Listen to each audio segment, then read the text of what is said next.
Hello and welcome to High Caliber TV, your source for figure and model updates every Wednesday and Friday. Today on the Workbench I'm going to be showing off something special. I haven't done this yet on the show, but I thought I'd give it a try. I do put up commission for sale stuff on eBay, and this is going to be one of the first ones that isn't wargaming related. It's an Ares Dragonar. I'm not sure. I've never seen this stuff before, but I picked this figure up at the IPMS Nationals, and I'm going to do him up on a base, and I'm really excited about how he's going to look. So I thought I'd start this video series off by showing how I clean and prepare metal surfaces, because I know that when I started doing, wargaming and just really nice like Pegaso stuff, it's all metal. So you've got to know how to prep the metal before you apply even primer to it.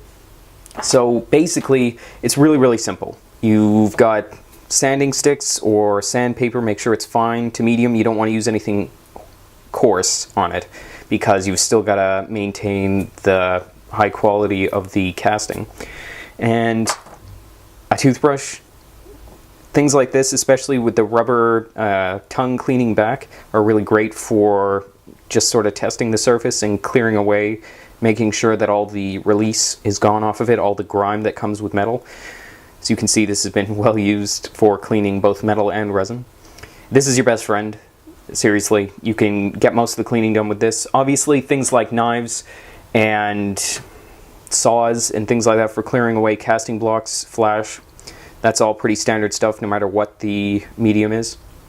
And also, paper towel. That's another one of your best friends. You can just rub it around on the flattened surfaces and also on detail, because you know it's not going to remove anything or damage the surface. And once the metal gleams, like, you should polish it up and make it gleam before you apply any primer. So here he is, and the primer I used and have always used and will always use is Mr. Metal Primer from Gunzi. I love it. It smells very much like a modeling desk, so yeah, you've got that going for you. Yeah, it's great stuff. If you can find any of it anywhere, it's occasionally quite difficult to find. So if you find, like, if you see in your local hobby shop that you can get like 3 bottles of it, just buy them. They'll last you for the rest of your life if you got a few of them. Because if you're into the historical figures or anything like that, even if you're just doing photo etch on resin stuff, you've still got to prime it. So this stuff is worth its weight in gold. So here he is. He's had 2 coats of primer go on him. Now, I've learned through copious failure that it's like measure twice, cut once. You want to prime twice so that you never ever have to strip anything down, getting to the final stage on a figure and then finding out that there's a lip on a helmet that the primer didn't adhere properly because the metal was dirty, and then you have to go back and you have to strip it down to the metal, clear away all your hard work, and then start from scratch because there was a small bit that just ruined the whole figure.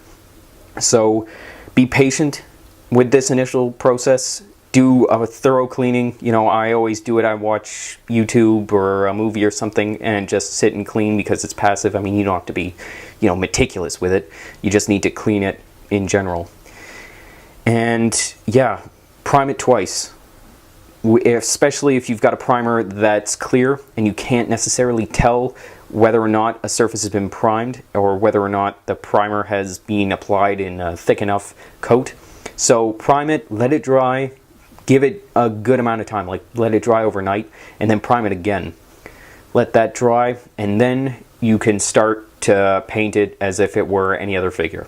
Now, if you're really into the idea of keeping bare metal and making it shine, that's something else. And I will be covering that in a later video. None of the bare metal on this figure is going to remain so. I'm going to be adding detail to all of it, and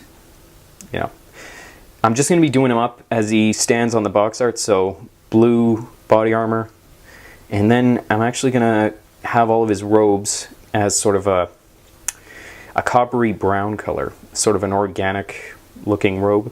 Yeah, looks pretty good. I'm really happy with this Ares stuff. I've never heard of them.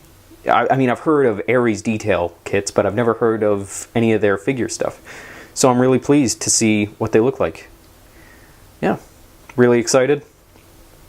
So thanks very much for watching.